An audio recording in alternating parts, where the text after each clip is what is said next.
Welcome to Your Time to Thrive with personal fitness coach Jason Stevenson.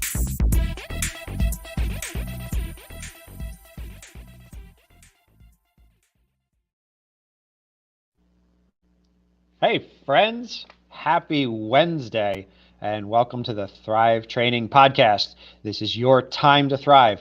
Today we have a special guest, the man, the myth, the legend, the one who made me the man that I am today through inspiration that he knows about and inspiration that he doesn't know about. Proud to call him my father, and I'm proud to be his son. This is my dad, Rick Stevenson. Hey, good morning, everybody. You're going to clue me into those things that I'm not aware of, huh?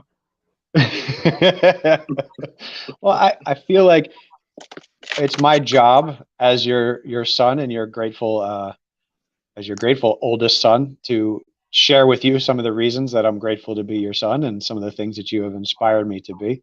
We've certainly talked about that stuff over the years, but let's start with introducing who you are and what you do and what you've done through your years and experiences. So tell us a little bit about yourself. That's Obviously, pretty easy. your dad. I guess you sort of followed in my footsteps to the standpoint that you're into your personal training mode. Myself being an educator, now retired, having taught at every possible level from kindergarten all the way through 12th grade and on into higher education. Great career. I love being involved with my students. I also really enjoyed my time as a supervisor of health and physical education because I got to work with my staff and help them to do a better job of what they were doing. And ended my career by retiring and then going on to teach at the university level, teaching students who are going to be future health and physical education teachers. And, you know, I guess this comes in the genes because your grandfather, my father, was a physical educator also. And, you know, he inspired me to go on and do what I did. So I'm proud of you and all the work that you're doing and helping people to lead healthy and active lives. I thank you for that. I'm grateful for that, actually. The gift that keeps on giving, as this season may say. But I believe that because one of the things that I love being able to do is impact people in ways that they impact other people's lives. You know, watching parents lead for their kids, watching kids influence their parents. I imagine that's similar to what you have experienced through teaching in being able to educate future educators. How has that felt different in that moving from teaching students, you know, and hoping to like touch their future and encourage them to be better people and live better lives, but now knowing that you can now almost puppet master influence people to be that influence? I think that's one of the most encouraging pieces about teaching at the university level, that you're empowering those students to go out and do exactly that for their students. And as I said a little bit earlier, that you know our goal as health and physical education teachers is to give people the tools and the knowledge and the expertise to be able to integrate those practices into their daily lives, and you know to create in collegiate level students the desire and the knowledge and the ability to be able to do that for their students is really exciting. And you know, I'm in touch with a lot of my former students, and we have a really good relationship from the standpoint that I know they respected where I was coming from, and they're instituting a lot of that in their daily practices. Yeah, absolutely. Because a lot of what we work on is developing relationships as educators and as fitness influencers, essentially, without going to like the Instagram version of influencers. You are probably one of the original forms of influencer out there. Did you know that? I'm one of the original forms. Yeah. Why, you're not going to go back to like Socrates and Plato? No, but now influencer is used as a generic term for somebody who motivates people through the social media platforms, essentially, and they're not true in most forms. They're not true professionals in their field. They have just chosen to encourage other people, and now they're making money because they get sponsorships or because people subscribe and then follow them. But as a teacher, and you're absolutely correct going back to Socrates on that, but as a teacher, those are the true influencers, that's the whole point. But it's different from your career path because you started out as a teacher. You were not just looking for followers on social media. Oh yeah, well, that's what was my platform was, the classroom and the gymnasium, and I one of the things that I always loved was when you had a former student, especially when I spent my time teaching high school level kids, and you'd run into them somewhere, you'd see them out in the community somewhere, and they would uh, they would remember you, and then they would thank you for your efforts, and that just really spoke volumes that you had an impact on somebody, and they could remember that during the later years in life. Absolutely.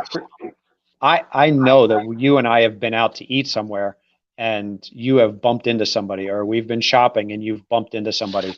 And those are honestly some of my proudest moments, to be your son, in that, to see that impact, to know that somebody was impacted so much by you and influenced so well by and taught by you, by example, by who you are, but also by what you were able to share with them and teach them, that they still remember it fondly, they still remember it well, and they're still grateful for it, which is pretty awesome.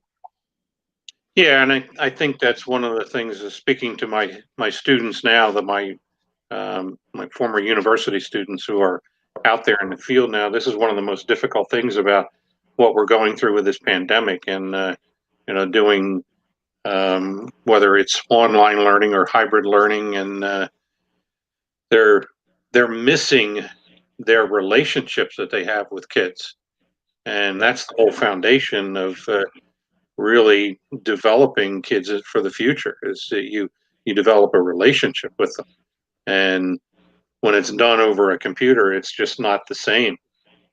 And It's I know my students are expressing real frustration over it, and we'll get through this. We will get past the pandemic, and it'll get back to normal at some point. Yeah, as much as we can call normal nowadays, right? Yeah, So but I'm thinking that normal is definitely going to be um, something that resembles what school used to resemble. At least I'm hoping it's going to be that way. yeah, absolutely. Well, you talk about that relationship development. How much of that conversation did you have, or do you have now, with the students that you work with, especially with the teachers, about how that's such a big part of it? Because I feel like so much of our education system is based on curriculum and outcome based, or what can we test for, what can we record as far as outcomes, and then what can we get funded for, right? Which is pretty much the modern day school systems now. How much are you able to influence them and point them in the direction of that relationship development? Like, is there specifics that you lead them in, or like, how's that work? I think more than anything else, I just tried to model for my students how to have a relationship with people, and that it went, at least as far as the delivery of the curriculum, it went so much further than that.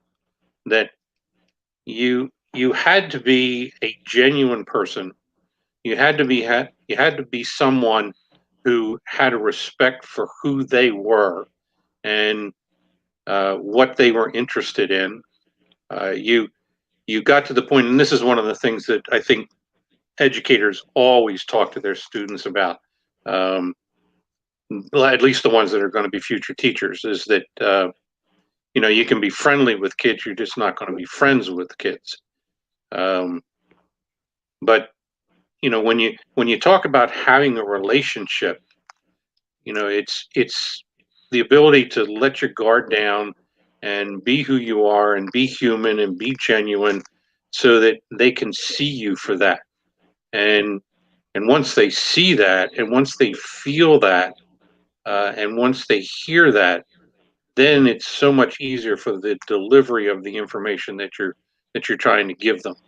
They're not walking into the environment that you're creating, whether it be a classroom or, in my case, many times the gymnasium.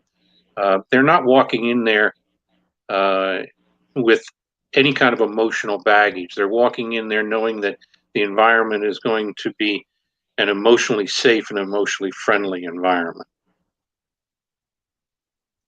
Which is a beautiful thing, because isn't that really what we're trying to foster now in our world? And thank you, Becky. There's one of our fantastic friends and fellow educators who firmly believes in all of that. Oh, Becky's an educator also. Oh, she's fantastic elementary educator. One of the people that we talk about having found what they're supposed to be doing in this world. It's a unique breed, teachers. It really is. Especially this year has brought out that. You can definitely see it. I saw it in so many different ways. I saw it as a colleague, and I could tell when I was teaching at the high school level, I could tell which of my colleagues were really genuinely caring about their students. When I was a supervisor and I would walk into gymnasiums and classrooms, literally, and I don't know if this is an old expression or not, but you could cut that relationship or that emotional feeling with a knife. It's like, yeah, it's there. You can feel it. You can feel that the kids have respect for the teacher, and there's a vice versa relationship there. And then the same thing when I was working with kids who were college level kids. I could feel the ones that were dedicated, were going to be quality future educators.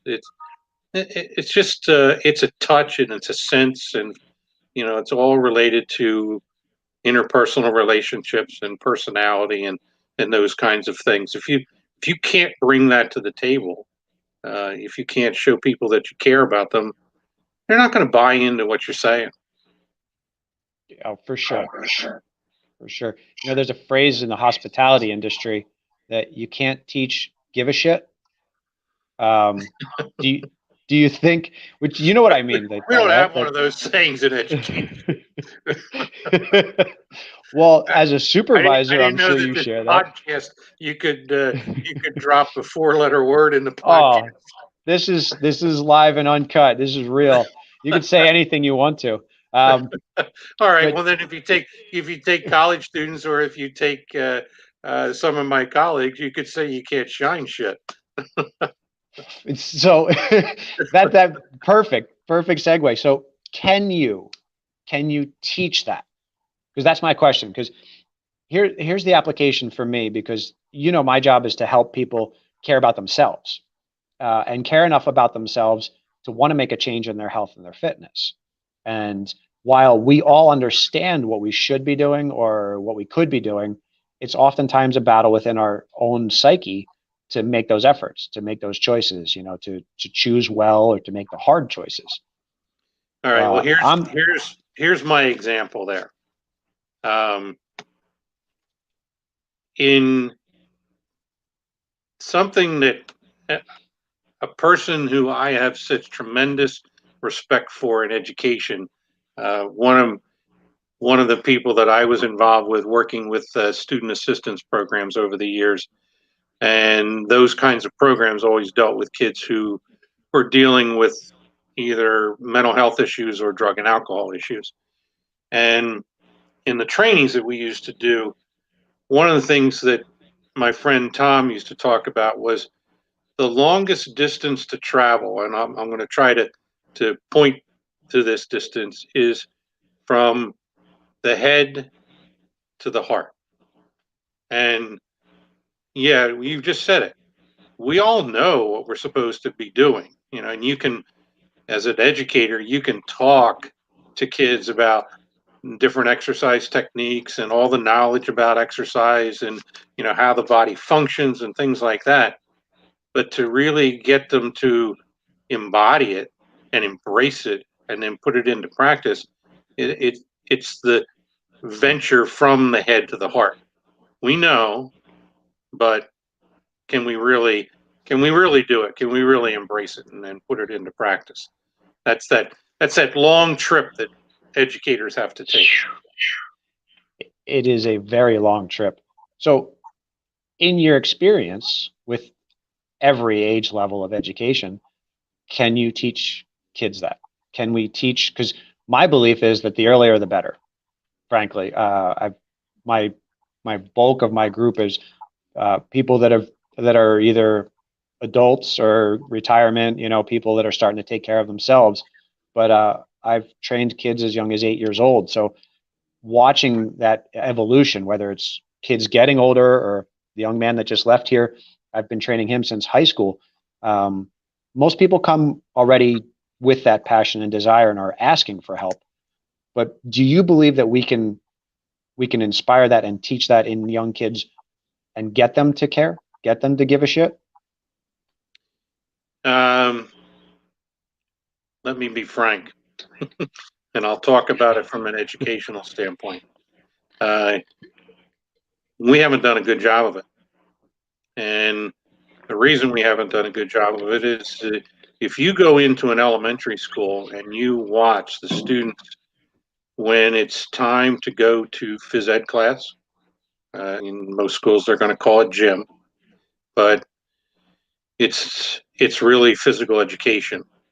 They're, for the most part, they're looking forward to that. That's their time. And kids are naturally wanting to be active. They're naturally wanting to go to the physical education class and have some fun and be physically active and interact with their friends. And then as they get older and they move into middle school and definitely into high school, we don't do a good job of individualizing that instruction and personalizing it and making it a great environment to foster what went on at the elementary level. And I know there's psychosocial things that go on when kids get to middle school. There's all kinds of peer group influences and things like that. But we haven't done a great job of making it an emotionally safe environment. And that ends up turning kids off. A lot of kids think about phys ed, especially at the middle and high school level, as such a sports oriented type of subject. And by that time, kids have either been turned on to sports and sports participation, or they've been turned off to it. Because we send them out to little league baseball and little league soccer and little league whatever, and that's at a very early age, and it's activity that's run by adults, and kids are not necessarily treated in a way that's inclusive for everyone. It's an elitist type of program, and the tendency there is for kids either to embrace it or reject it. And then the synonymous feeling that goes with that is that that's also associated with physical education, because we've done the wrong thing in many programs across the country, and we've kept physical education at the middle and the high school a sports oriented type of thing. And if you're not good at playing basketball, then you're on exhibition, when that's the program in physical education. And a lot of schools, soccer and football in the fall and basketball and volleyball in the winter. And, we're going to go outside and play softball, which is the most deadly thing for a physical education class that I've ever seen because it's such an inactive type of activity. Oh, for sure. Nobody's moving. Yeah, you're right. You got one person pitching, and a lot of times that's going to be the teacher, and then one kid at bat. Yeah, it's just we haven't done a good job. And the programs that are really good out there have learned to speak to the individual kid, and they've diversified their selections for different types of activities. They've made them more of a lifetime type of program, where kids are incorporated into programs including adventure education. Maybe if they have an aquatic facility, they're doing some kayaking, or the tennis and the golf and things like that that people can do for lifetime physical activity. There's plenty of schools that have incorporated biking programs and skating or rollerblading programs, and those are things that you can do as an individual. If all you're doing is teaching kids how to play basketball and football, you can't do many of those things without a group of other people around you. And we all know that, lifetime fitness is, if you're going to go to the gym, you can go to the gym and be physically active all by yourself. You don't need somebody else to do it with you. Yeah, absolutely. And it's fundamentally functional in starting the system to teach kids how to move, essentially, and not how to compete. Yeah. Right. Realistically, if you're going to compete with anybody in terms of your fitness level, you should be competing with yourself. That's why the whole concept of individualizing activity, and a lot of programs are using heart rate monitors for kids to be able to get themselves into an acceptable target zone. Well, my target zone is different than yours. I'm 71 years of age. I have to have a different target zone. I can't be exercising at the same level that you are. Yeah. But I still have to understand what's beneficial for me as opposed to what's beneficial for you. Do you think it's interesting that what you're talking about as far as a more productive system actually has a more productive outcome as far as being able to track it as well? Because if you're talking about essentially a failure in our systems, our nation's systems as far as education is concerned, because it's pretty much falling through the cracks as far as focus in our education systems, because we're looking at so much outcome based, like how can we track this? How can we record it? How can we test it? Isn't it interesting that if you were actually individualizing it, you would be able to come up with that data? Because if you were to put students through an individualized fitness program and mark them based on what they were able to perform and what they were able to achieve and what they were able to actually just in consistency accomplish throughout the school year, that's a much more data-driven, information-based outcome than our standard system of, like you said, sports-based. Well, that's actually what and I'll term it quality. The quality programs today, that's what they're doing. They're individualizing their instruction, and they're really helping the kids, and they're tracking the data that is personalized for each student, so that there's not one consistent level of performance. Like when I was in high school, we used to have to do skill-based tests in physical education class. That's how I ended up being the kicker for the football team when I was in high school, because I kicked 68 extra points in a row over 2 class periods. And they drafted me to play for the football team. But, it was a test that we had to do. I lost my screen here. What do I got? If you're... I just got a blank. I still got you. Can you see? You can see me? I can see you. Yeah. Yeah, I just have a blank image in front of me. Might be your camera. But your camera's still working on our end. You're good. Okay. Yeah, that's great. I just didn't want to lose it. So yeah, because that's skill based. If you're not good at kicking, if you're not coordinated, if you're not strong enough, then that kind of program, it's either a pass or fail, basically. Can you kick the ball or not? It's not, can I develop that? it's funny when we were just talking a little bit via text messages and what we were going to talk about today, and I was thinking about some of those practices that I grew up with, especially as an athlete in the 60s. And that's when I was in high school and then transitioned into the college level athletics and finished my collegiate career in the early 70s. Um, we we were not allowed to have water during training. That's crazy. Well, of And what course it was is. It just I'm sure that your listeners are going to say the same thing.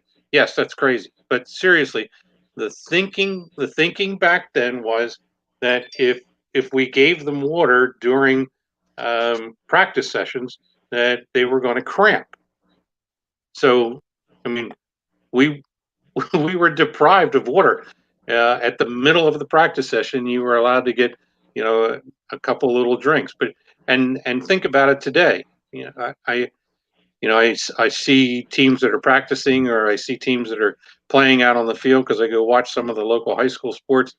And there's water present all the time. Watch a professional football game.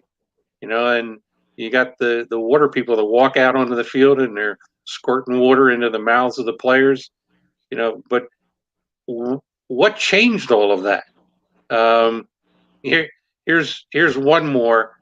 That hit me up big time because I was a kicker in college. So I went to the training meals prior to our games. Our games were always at about the 2 o'clock in the afternoon, 1 or 2 o'clock in the afternoon. So we had a training meal in the morning.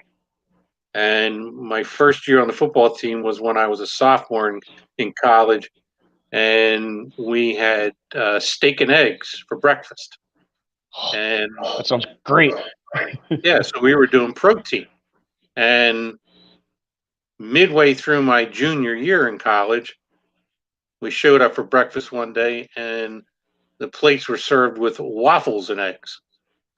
And I was like, where's my steak? And, you know, I am not going out there for 60 minutes and kill myself. I'm a kicker. I'm going to be on the sideline most of the game. I want my steak. Now, waffles and eggs, because the whole theory was now we're doing carbohydrates. Carbs. Yeah, we had to do carbs to get, carb load prior to the game. And how have things changed over the years? But why have they changed? They've changed because we know better. We've studied the body. We have more evidence of things that have worked and things that have not worked. And that's the same thing in education. We're hopefully better at what we're doing. I just know that there's many physical education programs around the country that haven't made that progress. And I won't get into the blame in administrative talk, but we need to clean up our own backyard. Oh, for sure. It's one of the things that we talk about all the time as far as trainers are concerned, and with my clients as far as assessments. It's not an assessment where we're doing weights and measurements or we're doing physical tests. It's almost a mental assessment. Like, where are you going? What are you doing that's working? What are you doing that's not? And I feel like that's really important to do just personally. And that's what you're talking about, is taking that to a professional level, but recognizing and understanding that it's not necessarily like bad that we recognize that something is not working well or is not performing the way we want it to or achieving what we want it to. It's actually looking at and seeing, is this actually helping me? If this is helping me get further, then good. But if it's not, then we need to adjust. And I think that reluctance to adjust, or that reluctance for change, because this is always a big topic. People are so reticent to change. What are we so scared change of? is one of the most difficult things. Yeah. Change is really, really hard. And that was the piece that I've always experienced in education. It's kind of like the old adage, oh, we've always done it this way. Well, One of terrible. my favorite sayings was, if we always do what we always did, we're always going to get what we always got. Yeah. Yeah, So you gotta be you got to look willing. at that. Mm. Yeah. Are you getting what you want? Because that's the question, right? Are you really getting what you want out of that education? In your application, are the students getting what they need to out of that education system? We talk about it as far as, are my efforts getting me what I want? Is this redundancy on my program, or is this consistency on my cardio but not pushing it? What am I doing that's achieving benefit versus stagnation, essentially?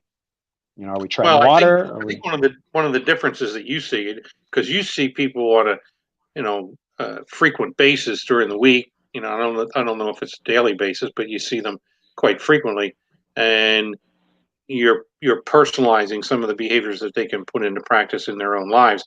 As an educator, you don't really see the fruits of your labor, because we teach kids K to 12 and they graduate and they go on to their lives. But you're hoping that they put into practice some of the things that you've given them the knowledge about. You, we just don't know. Yeah.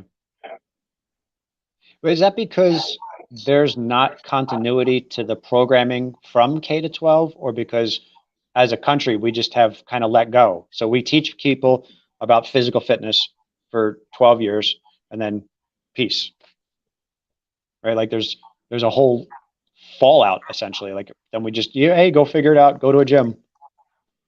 Well, yeah, but you can probably look up, and I know there's things out there statistically about the number of people that belong to gyms and engage in various activities. I do know that statistically, the number of people that engage in team sport type of activities into adulthood is really, really low. The last time I heard it was like 9% of the adult population, which to me says that you know that's the part of education that we're sending the wrong message, because lifetime fitness is excuse me, it's not about team sports.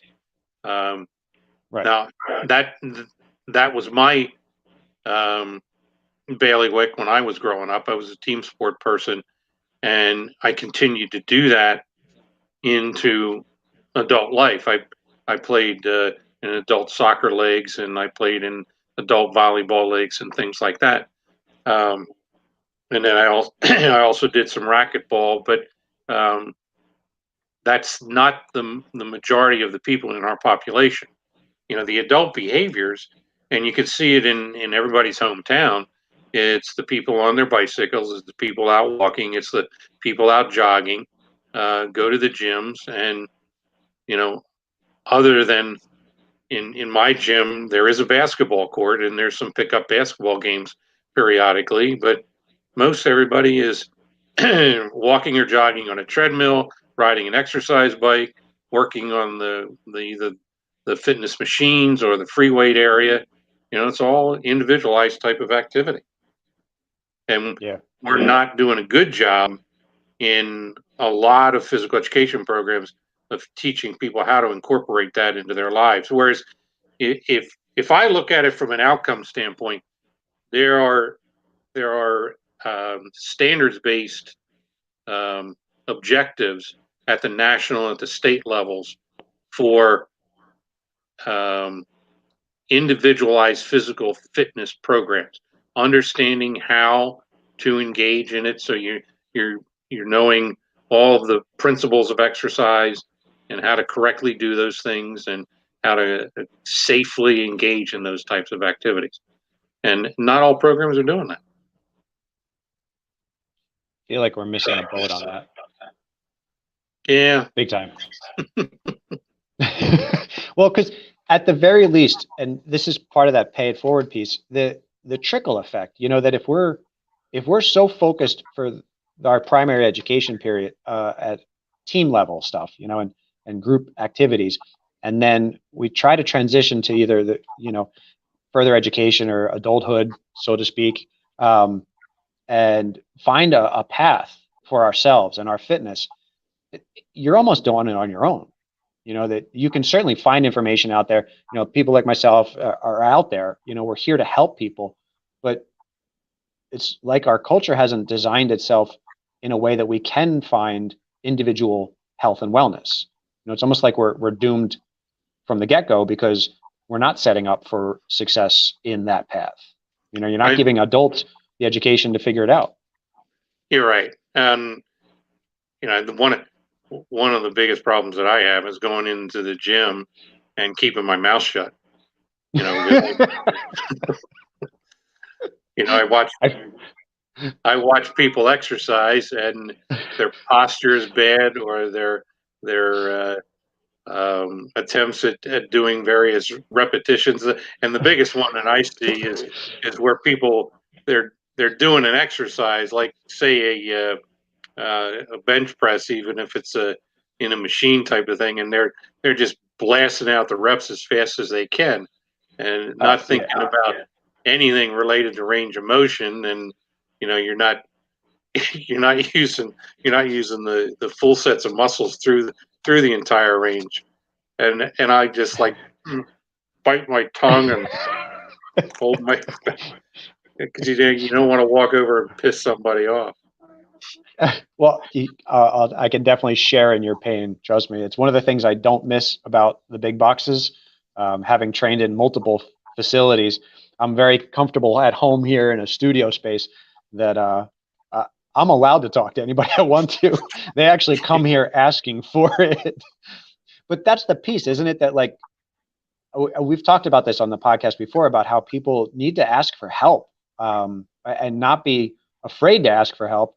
But in the same converse, those of us out there that can help each other, I think that we've missed the boat big time and have maybe not missed the whole boat, because we've seen some of it. We've seen some inklings of what this country is capable of doing and what this world is capable of doing, especially in an international pandemic year where the entire world is suffering from isolation and from tragedy and travesty, that we can help each other.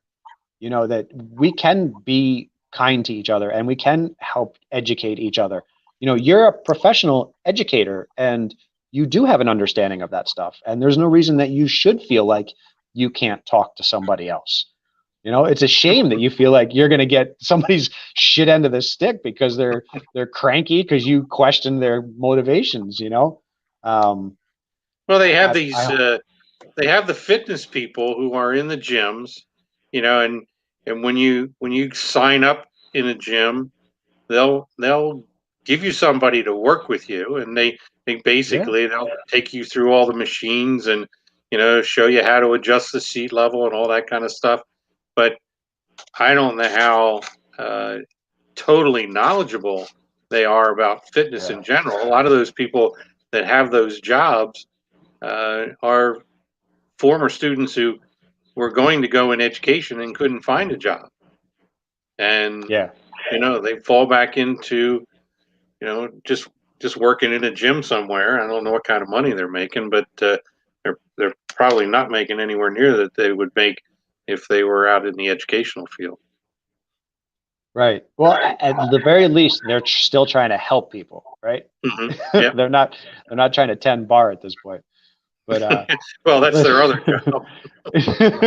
I remain hopeful that we can be part of that change, that we can be part of that help each other kind of thing. Because I think that's one of the things, and we haven't talked too much about the other stuff that you stay active in, but I know from personal experience that you still stay active in a lot of volunteer aspects of your life and a lot of community outreach with the Rotary and with the hospital and with the also helping the homes. So I feel like part of what we have as a responsibility to our culture is to still help people, is to still reach out and be willing to ask for help when you need it, but also be willing to help others. That's one of the things that I would definitely say you have inspired me to do. And that's why I've stayed in this path, because I know that every day I'm helping people that I've asked for help. I feel like it's a responsibility, but it's a gift too, isn't it? Well, that's another thing that was modeled for us by my parents, your grandparents. You know, mom, my mom and dad were honored. Mom with 50 years of service, and dad with 30 years of service to Meals on Wheels. And that's a Yeah. total voluntary type of effort. And to me, it's rewarding because it's the type of behavior where you need to think about other people and think beyond yourself, and you can take your time and that time, your resources to give to others. It's an investment that has always paid off for me, being able to give back and know that there are people on the receiving end of things that are very grateful for your time and energy in doing that. And the camaraderie, like I'm a part of Rotary and I'm a part of the Patient and Family Advisory Council at the local hospital.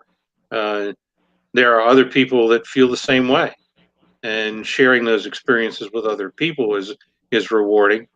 My time dedicated to the bike ride, which Oh yeah. financially benefits the cancer center at the local hospital, but it's also a way of giving back to the local riding community and providing a service to them to put on an event that they know is going to be it's going to be a great day. It's going to be a safe day. It's going to be a friendly day, and that the type of feedback that you get from that uh, has always been worth the time and energy that I put into it. Oh, I couldn't agree more. That's one of my favorite weekends of the year, doing that bike ride with you now. Good 20 plus years that you've been doing that. It's I've never come away from that not feeling full of energy and love, no matter how much energy we put into the day and the weekend. Because it's a great way to be involved in the community. It's a great way to give back. And so many people throughout the day are always so grateful for all the work that you guys put into that and that we are able to share with them. It's great to be able to raise money for a really good support system in that community, but it's good to see the communities come together like that too.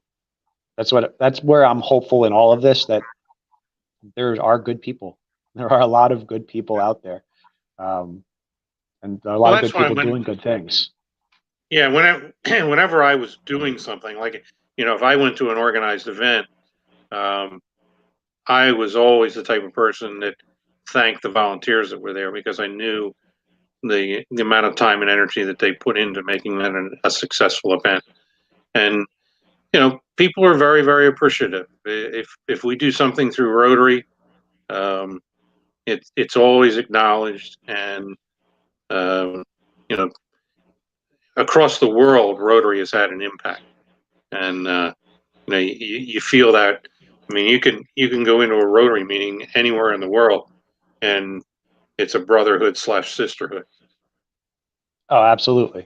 Well, that's the beautiful thing about the charities.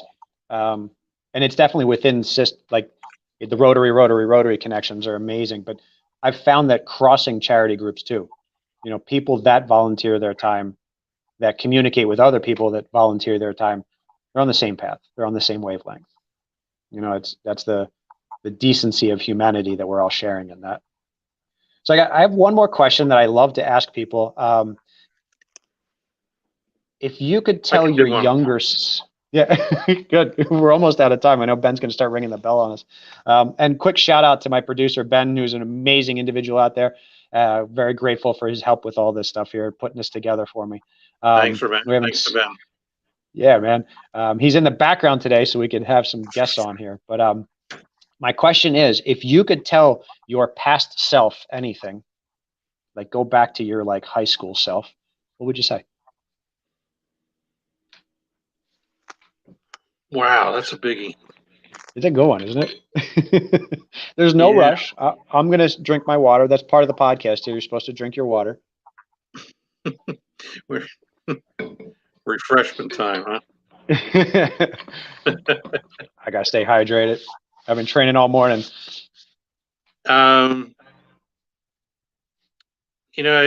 It's funny. just to think back, if I go back that far, and when I think about the decisions that I made in terms of my career, I never had any doubts about what I wanted to do. And as I look back on it now, and I look at everything that has evolved throughout that career and all of the different changes, I know that I stayed on top of things. I stayed professionally active. I stayed up to date, and I made sure that our programs were advancing. I think if anything at all, I think I would like to say that earlier on, I wish the light bulb had gone on. I felt like the pathway was there. Felt like my father gave me the impetus to move on to be an educator. It just took a little longer as I look back to make the light bulb fully burn as bright as it did as I got into my career. And I don't have any regrets. I feel like I was very successful in what I did, and I feel like I was a good role model for all my students, K to 12 and up into the collegiate level. But I might have been able to do it a little bit earlier than I actually did. I think I'll tell you that this is a good way to say it. I think I was a late bloomer. Somebody that was recognized as a National Teacher of the Year. I think you bloomed just the way you're supposed to. But I understand exactly where you're going with that. And yeah, I agree with that. That was not until 1989 when I got that recognition. So, when I started my career in 1971. So, hey, some people go their entire lives without achieving what you have achieved in your field. So it's definitely something to be proud of. Yeah, I agree with you. I think you don't go into it thinking about any of those achievements. And I have been awarded a number of things throughout my lifetime, but never ever went into it thinking about getting any of those awards. And you were there the night that I got the Lifetime Achievement Award from P.S. Aford, and you know how shocked I was that all of those people on that executive committee thought enough of me and my career to give me that award. That in itself was such an honor. Well, that might be the theme right there for you. It's not about the destination; it's about the journey, right? Yeah. It's not what you get from it; it's what you gain in the process. Yeah, it wasn't a sprint; it was always a marathon. Ain't that the truth? Well, I think we're going to leave on that because that's a great way to finish. Dad, thank you so much for the time today. I love you. I appreciate the effort. And thank you for sharing with everybody. Folks, if you have any questions relating to your health and fitness, it's thrivetrainingteam.com. We're here for you on a regular basis, annually and weekly for the podcast. But anything you ever have questions about, just shoot us a call. And wishing everybody a happy holidays. Be safe. Wear your mask. Merry Christmas to everybody. That's it. Happy holidays, guys. Have a great day. Dad, I'll talk to you tomorrow. Okay. Take care. Bye, everybody. Have a great day.